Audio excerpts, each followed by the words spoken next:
Assalamualaikum guys, welcome back to my channel Dr. Kainat Jatoi. I hope you all are well. So guys, आप लोगों के previous जो भी comments थे उनसे मुझे पता चल गया कि आप लोगों के लिए बायोकेमिस्ट्री की जो टिप्स हैं कि किस तरीके से बायोकेमिस्ट्री को रीड करना और हर चैप्टर को रीड करना है और किस तरीके से मेरा जो रिव्यू था वो आप लोगों के लिए हेल्पफुल रहा। तो thank you so much for your comments. तो अब हम लोग जो है अमाइनो एसिड हम लोग डिस्कस कर चुके हैं। हम लोग अब प्रोटीन स्ट्रक्चर को जो है यहाँ पे डिस्कस करेंगे किस तरीके से लिपिन कॉर्ड के चैप्टर नंबर 2 को आप अवेल कर सकते हैं अपने प्रोटीन स्ट्रक्चर्स की बायोकेमिस्ट्री के जो भी क्विज वगैरह हैं उनको रिजॉल्व करने के लिए।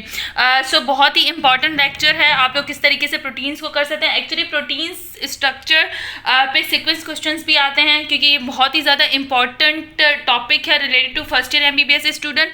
सो आप लोगों को किस तरीके से क्या क्या चीज़ें पढ़नी है वो सब मैं आप लोगों को बताती हूँ। सबसे पहले अगर आपका अमाइनो एसिड्स क्लियर है तो उसके बाद आप प्रोटीन इजीली कर सकते हो, ठीक है। सो टिप्स अमाइनो एसिड से रिलेटेड भी वीडियो जो है वो अपलोड हो चुके हैं कि किस तरीके से आपको लिपिन कॉर्ड का चैप्टर नंबर 1 जो है अमाइनो एसिड वाला वो आपने रीड करना है, ठीक है। उस चैप्टर के बाद अब आपको मैं बताती हूँ कि आप प्रोटीन स्ट्रक्चर जो चैप्टर नंबर 2 है गाइडन का चैप्टर नंबर 2 है लिपिन कॉर्ड का उसे आप किस तरीके से रीड कर सकते हैं। सो गाइस पहले तो आप लोगों को ये ओवरव्यू एक बार पढ़ लेना चाहिए। ओवरव्यू बहुत ही अच्छा दिया जाता है। इसके अंदर बेसिकली आपको उन बॉन्ड्स के बारे में बता रहे हैं और किस तरीके से जो स्ट्रक्चर है प्रोटीन का वो बन रहा है, वो सारी चीज़ें आपको दी गई है। तो ओवरव्यू आप पढ़ लें क्योंकि इसमें आपको जो कॉम्प्लेक्स स्ट्रक्चर है प्रोटीन का वो भी बताया और कितने टाइप का स्ट्रक्चर होता है वो सारी चीज़ें दी गई हैं।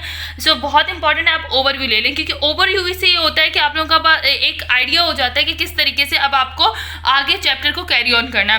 देन प्राइमरी स्ट्रक्चर देखिए, primary secondary tertiary and quaternary structure, ये आपके पास 4 स्ट्रक्चर होते हैं, primary secondary tertiary and quaternary, ठीक है। ये 4 स्ट्रक्चर्स हैं जो आप लोगों को प्रोटीन्स में कवर करने हैं। इस पे सीक्वेंस क्वेश्चन आता है।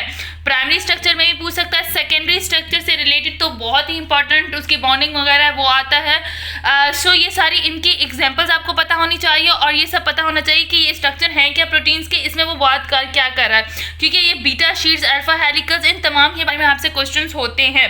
देन आ जाते हैं प्राइमरी स्ट्रक्चर्स की तरफ। प्राइमरी स्ट्रक्चर्स में यहाँ पे आपको बताया गया कि बेसिकली प्राइमरी स्ट्रक्चर है क्या, इसमें कौन कौन सी बॉन्डिंग्स होती हैं और इसका फंक्शन क्या है। इस तरीके से पेप्टाइड बॉन्ड अमाइनो एसिड्स आपस में मिलकर पेप्टाइड बॉन्ड बनाते हैं जो कि रिस्पॉन्सिबल होता है प्रोटीन के स्ट्रक्चर को कंस्टिट्यूट करने के लिए। सो बहुत ही इंपॉर्टेंट है, इसलिए पेप्टाइड बॉन्ड एटलीस्ट आप लोगों को पता हो जो यहाँ से क्लियर हो जाएगा। सो उसके बाद यहाँ से पेप्टाइड बॉन्ड का आपका जो भी कॉन्सेप्ट है वो सब बन जाएगा क्योंकि यहाँ पे सारी अच्छी डिस्क्रिप्शन दी गई। देन नेमिंग दी पेप्टाइड, अच्छा नेमिंग दी पेप्टाइड एक्चुअली आप पढ़ लें, इससे रिलेटेड कोई सीक्वेंस क्वेश्चन नहीं आता बट आपको पता होना चाहिए कि पेप्टाइड बॉन्ड को नेम कैसे दिया जाता है। सो ये एक बार रिव्यू इसका कर लीजिएगा यहाँ पे क्योंकि जो हमारे पास ग्लाइसिन होगा या फिर हमारे पास वेलाइन ग्लाइसिन है या इस तरीके से हमारे पास जो भी नाम है अमाइनो एसिड्स के वो किस तरीके से दिए जाते हैं और कौन कौन सा स्ट्रक्चर होता है वो बेसिकली इसमें कवर हो जाएगा आपका। देन उसके बाद पेप्टाइड बॉन्ड की कैरेक्टरिस्टिक्स, बहुत इंपॉर्टेंट पैराग्राफ है क्योंकि इसमें से जो है आपको कैरेक्टरिस्टिक पता चलेंगे कि पेप्टाइड बॉन्ड की कैरेक्टरिस्टिक हैं क्या। मेनली इससे रिलेटेड MCQs आ सकता है आपका। पेप्टाइड बॉन्ड पोलरिटी, सो ये आप लोग पढ़ लें। एक्चुअली ये पेप्टाइड बॉन्ड की कैरेक्टरिस्टिक्स में ही आ जाएंगे। अगर आपसे कोई सीक्वेंस क्वेश्चन आ जाता है कि write down the characteristics of the peptide bond तो उस पर आप मेनली इजीली जो है यहाँ से कवर कर सकते हैं। सो एक बार इसे देख लीजिए, यहाँ पे pH रेंज वगैरह का भी कॉन्सेप्ट है तो बहुत अच्छा है, आपके लिए हो जाएगा कि आप लोगों को पता होगा। Then determine the amino acids and composition of the alpha polypeptide, so यहाँ पे अमाइनो एसिड्स की पूरी आपको कंपोजिशन दी गई है कि किस तरीके से अमाइनो एसिड जो है वो क्लियरली बनते हैं। सो इनसे रिलेटेड आपको फॉर्मेशन ऑफ द बॉन्ड्स में अपने जो लेक्चर्स अपलोड करूँगी इस चैप्टर से रिलेटेड तो उसमें मैं ये सारी चीज़ें एक्सप्लेन करूँगी कि इसमें कहा क्या जा रहा है लिपिन कॉर्ड में basically. So formation of the peptide bond का ये ग्राफ एक बार देख लीजिएगा। इसके अंदर बता दिया गया है कि किस तरीके से अमाइनो एसिड्स का जब वो पेप्टाइड बॉन्ड बन रहा है अमाइनो एसिड की लिंकेज किस तरीके से। देन उसके बाद कैरेक्टरिस्टिक ऑफ पेप्टाइड बॉन्ड यहाँ से आप लोग देख लीजिएगा क्योंकि ये सारी चीज़ें partial double bond character, rigid and planar, trans configuration and uncharged but polar, ये सारी चीज़ें यहाँ पे डिस्कस की गई हैं, ठीक है। तो आप लोगों को थोड़ा सा आइडिया हो जाएगा। इससे रिलेटेड सीक्वेंस क्वेश्चन नहीं आता बट आप लोगों को MCQs कवर हो सकते हैं। Then sequencing the peptide from its N terminal end, अच्छा एंड टर्मिनल एंड को देख के आपके पेप्टाइड्स बॉन्ड्स की सीक्वेंस पता चलती है तो ये भी बहुत अच्छा कॉन्सेप्ट है। एडमिन रिएजेंट्स वगैरह के बारे में दिया गया है तो ये आप लोग इससे एडमिन रिएजेंट का यहाँ पे इतना इंपॉर्टेंट रोल नहीं होता क्योंकि कोई सीक्वेंस क्वेश्चन नहीं आएगा लेकिन आपको पता हो एटलीस्ट कि एडमिन रिएजेंट है क्या क्योंकि जब आपकी लैब्स वगैरह होगी तो उस वक्त ये कॉन्सेप्ट आपसे पूछ सकते हैं। Then cleaving the peptide bond into smaller segments, किस तरीके से स्मॉलर सेगमेंट में जो है पेप्टाइड बॉन्ड ब्रेक डाउन होता है, उस वक्त कौन कौन से एंजाइम्स होते हैं, तो ये सारे यहाँ पे एक्सप्लेन किए गए हैं, बहुत ही इंपॉर्टेंट है, एक बार इसको रिव्यू कर लें, बहुत ही ज़्यादा इंपॉर्टेंट यहाँ पे जो है वो इन्फॉर्मेशन दी गई है क्लीवेज से रिलेटेड। डिटरमिनिंग अ proteins primary structure bye DNA sequences के बारे में थोड़ा सा बताया गया है। गाइस डीएनए सीक्वेंसेस को देख लें एक बार, इससे रिलेटेड भी एमसीक्यूज आते हैं, उस वक्त आप लोगों को क्रैक करना ईजी हो जाएगा, क्योंकि आगे डीएनए से रिलेटेड भी बहुत सारे टॉपिक्स हैं, तो यहाँ आप लोग कवर कर लें इस टॉपिक को। ये यहाँ पे डीएनए का स्ट्रक्चर दिया गया है वो पूरी डायग्राम से रिलेटेड भी, ये बहुत अच्छी आपको एक जो है वो लिंक किए गए हैं यहाँ पे डीएनए किस तरीके से प्रोटीन की सिंथेसिस होती है, तो बहुत ही अच्छा है। अच्छा, most important secondary structure is the most important, क्योंकि इसके अंदर आपका पूरा सीक्वेंस क्वेश्चन बनता है, इससे रिलेटेड शॉर्ट क्वेश्चन भी बनते हैं and long question sequence question भी बनते हैं, बहुत इंपॉर्टेंट टॉपिक है, एमसीक्यूज भी आते हैं।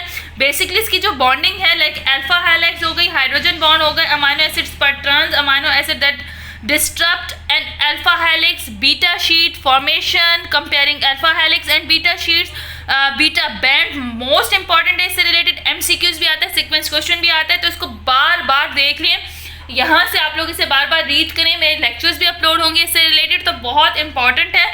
उसके अलावा बीटा बैंड्स की रिवर्स टर्न शीट्स होती हैं, बहुत इंपॉर्टेंट है। Non repetitive secondary structures most important है, सुपर सेकेंडरी स्ट्रक्चर्स और ये मोटिव्स इसके बारे में भी आता है, तो ये पूरा पढ़ लें। सेकेंडरी स्ट्रक्चर्स का इसको पूरा रीड दे दें, आप लोग यहाँ तक पूरा रीड दें, इसको कॉन्सेप्ट्स के साथ रीड दें, इससे रिलेटेड मेरे लेक्चर्स भी अपलोड होंगे, वो भी देखें। अदरवाइज ये बहुत इंपॉर्टेंट है, इस पे 10 मार्क्स का 5 मार्क्स का सीक्वेंस क्वेश्चन आता है, एमसीक्यूज आते हैं, 2 से 3 एमसीक्यूज आपके लाजमी आएंगे। ये टॉपिक बहुत इंपॉर्टेंट है। प्रोटीन अगर आप लोगों को इस वक्त आपके मॉड्यूल्स में एडिट है, तो प्रोटीन्स के ये चैप्टर्स आप लोग कवर कर लें, बहुत ही इंपॉर्टेंट है। ये जो शीट्स दी गई हैं, इन सब की डिस्क्रिप्शन यहाँ पे दी गई हैं, इनको भी देखें और बहुत अच्छा है, बहुत ज़्यादा इंपॉर्टेंट है। ठीक है, ये structure of the alpha helix दिया गया है, ये आपको सारा structure overlapping of peptide bond, cleavage action of the trypsin, and ये जो हमारे पास यहाँ पे एंजाइम्स की बात हुई उसका ये एक चार्ट है, तो ये चार्ट भी एक बार रिव्यू कर लें। लेकिन ये alpha helix structure, beta sheets और बीटा बैंड्स वगैरह, नॉन रिपीटेटिव सेकेंडरी स्ट्रक्चर्स और उसके अलावा super secondary structure most important topic है, मोस्ट इंपॉर्टेंट टॉपिक है। ये आप स्ट्रक्चर देख लें किस तरीके से डिस्क्राइब किए गए हैं, डाइसल्फाइड बॉन्ड को डिस्क्राइब किया गया है, ये आगे चल के आपको बताती हूँ डाइसल्फाइड बॉन्ड वगैरह का। So guys most important topic है, सीक्वेंस क्वेश्चन बनेगा, शॉर्ट हो सीक्वेंस क्वेश्चन या लॉन्ग सीक्वेंस क्वेश्चन हो, ये बहुत ही इंपॉर्टेंट क्वेश्चंस हैं जो आप लोगों को दिए जाएंगे। सो प्लीज इसको बार बार रिव्यू करें, एक बार 2 बार बार बार इसको रिव्यू करें, ताकि आप लोगों के लिए ये सारी चीजें जो है वो हेल्पफुल हो सके। ठीक है, देन उसके बाद हम लोग टर्शरी स्ट्रक्चर की बात करते हैं कि मेनली अब टर्शरी स्ट्रक्चर है क्या और उसमें आप लोगों को क्या क्या चीजें जो है वो कवर करनी है। सो टर्शरी स्ट्रक्चर में domains, stabilising interaction, disulphide bonds, hydrophobic interaction, hydrogen bond, ionic interactions guys बहुत इंपॉर्टेंट है, बहुत ज़्यादा इंपॉर्टेंट है, क्योंकि प्रोटीन का स्ट्रक्चर ही इससे बहुत इंपॉर्टेंट है। Alpha sheets, beta trans, beta sheets, उससे रिलेटेड तो क्वेश्चन आएगा, लेकिन आपसे डोमेन्स के बारे में एमसीक्यू ज़रूर पूछा जाता है। अच्छा, इसके बाद आप लोगों का एमसीक्यू ये भी होता है कि टर्शरी स्ट्रक्चर्स में कौन कौन से बॉन्डिंग्स होती हैं, तो आप देखें डाइसल्फाइड बॉन्ड भी है, हाइड्रोफोबिक इंटरेक्शंस भी है, हाइड्रोजन बॉन्ड्स भी हैं, आयनिक इंटरेक्शन भी है, तो ये भी सारी चीज़ें पूछी जाएंगी कि प्राइमरी स्ट्रक्चर में कौन से बॉन्ड्स हैं, इस तरीके से सेकेंडरी स्ट्रक्चर में कौन से बॉन्ड है, टर्शरी स्ट्रक्चर में कौन से बॉन्ड है। सो बुक से रीड दें ताकि आप लोगों के मैक्सिमम एमसीक्यूज कवर हो जाएं, बहुत ही इंपॉर्टेंट टॉपिक्स है। देन उसके बाद प्रोटीन की फोल्डिंग आती है, प्रोटीन फोल्डिंग पूछी जाती है आपसे। प्रोटीन की डीनेचुरेशन, प्रोटीन डीनेचर किस तरीके से होते हैं, ये क्लिनिकल्स बनते हैं इसमें से कि प्रोटीन का मेन रीजन क्या डीनेचर होने का। सो आप लोग यहाँ से देख लें कि बहुत ही इंपॉर्टेंट इसमें ऑर्गेनिक कॉन्सेप्ट दिया गया है, कौन कौन सी चीज़ें यहाँ पे होती हैं, देखो यहाँ पे सारा कुछ बताया गया है। लेकिन जैसे denature results in the unfolding and disorganisation of the protein secondary and tertiary structure without the hydrolysis of the disulphide bond. Denaturation includes heat, urea, organic solvent, strong acid, base, detergent and ions of the heavy metals such as that the proteins refalls into its original native structures when the denaturing agent is removed. However, most proteins remain permanently disordered. One denatured proteins are often insoluble and precipitation from solution. So guys, most important paragraph है, यहाँ पे सारी चीज़ें बता दी गई हैं कि कौन कौन से फैक्टर्स हैं जो डीनेचर करते हैं प्रोटीन्स को. हीट ले ले, यूरिया ले ले, ऑर्गेनिक सॉल्वेंट्स और एसिड्स एंड स्ट्रॉन्ग बेसिस हैं, डीनेचर्स हैं, हैवी मेटल्स हैं जैसे लेड हो गई. ये सारी चीज़ें जो है वो प्रोटीन को डीनेचर करती हैं. ठीक है. और आइडियल कंडीशंस में क्या होता है, कुछ कुछ ऐसे भी होते हैं कि ये रिवर्स हो जाते हैं अगर, लेकिन मोस्ट इंपॉर्टेंट जो प्रोटीन्स होते हैं, कुछ प्रोटीन्स ऐसे नेचर के होते हैं कि अगर वो एक बार डीनेचर हो जाए तो वो इन सब सब्सटेंसेस के थ्रू अगर इनका केमिकल रिएक्शन हो जाए तो उसके बाद वो अपनी रिफॉर्म नहीं करते शेप, वो अपने स्ट्रक्चर में दोबारा रिफॉर्म नहीं होते. सो ये पैराग्राफ मोस्ट इंपॉर्टेंट है. आपसे पूछ सकते हैं कि प्रोटीन डीनेचर किस तरीके से होते हैं. वाइवा में भी पूछा जा सकता है, एमसीक्यूज भी आ सकता है एंड माइट पॉसिबली के सीक्वेंस क्वेश्चन में आपसे पूछ भी ले. लेकिन बहुत इंपॉर्टेंट पैराग्राफ है तो आप इसको रीड करें, ज़रूर करें. देन उसके बाद क्रिप्टॉन्स इन दी प्रोटीन फोल्डिंग, इसको भी एक बार देख ले, इससे भी आपको क्लिनिकल बन सकता है. ठीक है. सो ये भी एक बहुत इंपॉर्टेंट हमारे पास जो है वो कॉन्सेप्ट है. सो इसको कवर करें, बहुत बहुत बहुत बहुत ज़्यादा इंपॉर्टेंट है.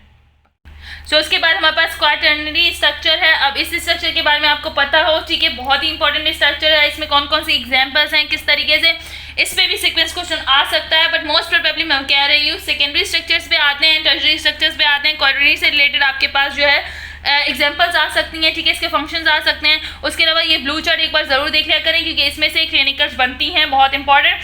प्रोटीन मिसफॉलिंग कैसे होती है, डिसीज डिसऑर्डर जो भी हैं आप लोगों को वो ज़रूर पढ़ें. डिसऑर्डर, क्योंकि डिसऑर्डर्स तो मेन होते हैं बायोकेमिस्ट्री में. इससे रिलेटेड क्लिनिकल तो ज़रूर आती है आप लोगों के लिए. सो इसलिए क्लिनिकल्स को कंप्लीट करने के लिए बायोकेमिस्ट्री में ज़रूर पढ़ें जो भी आपके पास डिजीज़ हैं. एमलाइड डिजीज़ यहाँ पे दी गई है, एमलाइड डिजीज़ यहाँ पे दी गई है, उसको कवर करें. प्रॉन के बारे में, पेरियन के बारे में दिया हुआ है. सो गाइस ये बहुत ही इंपॉर्टेंट डिसऑर्डर्स हैं, आप लोगों को कवर करने हैं. ये प्रोटीन्स के डिसऑर्डर्स हैं. ये डिसऑर्डर बहुत जो हमारे पास प्रोटीनिशियस इन्फेक्शंस पार्टिकल्स डिजीज़ जो होती हैं उससे रिलेटेड पूरा आपको यहाँ पे डिस्क्रिप्शन दी गई है. तो ये आप लोग दोनों डिजीज़ कवर कीजिएगा, इससे रिलेटेड क्लिनिकल्स होंगे. अच्छा, चैप्टर की समरी क्यों इंपॉर्टेंट है? चैप्टर की समरी इसलिए इंपॉर्टेंट है क्योंकि पूरा चैप्टर जो होता है वो आपके इस समरी के अंदर होता है. अगर आपने अच्छे से चैप्टर को पढ़ लिया और आपका एग्जाम होने वाला है तो आप सिर्फ समरी को देखें. समरी देखेंगे तो आपकी क्लिनिकल्स कवर हो जाएंगे. बहुत ही इंपॉर्टेंट है क्लिनिकल्स आप लोगों के लिए. ये टॉपिक तो, ये पेज तो बहुत ही ज़्यादा इंपॉर्टेंट है क्योंकि इसमें से क्लिनिकल्स बनेंगी. सो प्लीज़ इसको बार बार रीड करें, बार बार रीड करें ताकि आप लोगों के कॉन्सेप्ट डेवलप हो. इसके अलावा ये जो प्रोटीन का पूरा चार्ट दिया गया है, primary structure, secondary, tertiary, quaternary, इसमें कौन कौन से बॉन्ड होते हैं, इनकी नेटिव फॉर्मेशन क्या है, बायोलॉजिकल फंक्शन क्या है, डीनेचर किस तरीके से होते हैं, ये पूरी समरी है पूरे चैप्टर की. आपने चैप्टर अच्छे से पढ़ लिया है, उसके बाद आप इस चार्ट की तरफ जाते हैं तो ये हमेशा के लिए आप लोगों को याद हो जाएगा. बहुत ही इंपॉर्टेंट है. अगर आपके लिए फ्लो चार्ट बनाने के लिए भी आ सकता है, primary structure of the protein, secondary, tertiary, quaternary, तो उस वक्त भी आप पूरा क्वेश्चन करने के बाद इस चार्ट को भी बना सकते हैं ताकि आपको मार्क्स अच्छे से मिल जाए. सो बहुत ही इंपॉर्टेंट है ये चैप्टर. मैंने आपको बताया कि किस तरीके से आपको इस पूरे चैप्टर को रीड करना है, क्या ट्रिक्स हैं एग्जाम्स को पास करने के लिए जब आप प्रोटीन स्ट्रक्चर का चैप्टर बनते हैं. सो प्रोटीन स्ट्रक्चर में प्राइमरी स्ट्रक्चर, उसमें कौन कौन से बॉन्डिंग्स होते हैं उसके बारे में आपको पता होना चाहिए. देन उसके बाद क्लीवेज वगैरह के बारे में पता होना चाहिए. सेकेंडरी स्ट्रक्चर्स आपको पता होने चाहिए. देन उसके बाद आपके पास टर्शरी स्ट्रक्चर है, क्वाटर्नरी स्ट्रक्चर है, फिर उसके क्लिनिकल्स हैं, क्लिनिकल्स के बाद फ्लो चार्ट्स हैं. तो आई होप अब आप लोगों के लिए ये चैप्टर जो है वो ईजी हो गया होगा कि किस तरीके से इस चैप्टर को जो है वो आप लोगों ने कवर करना है.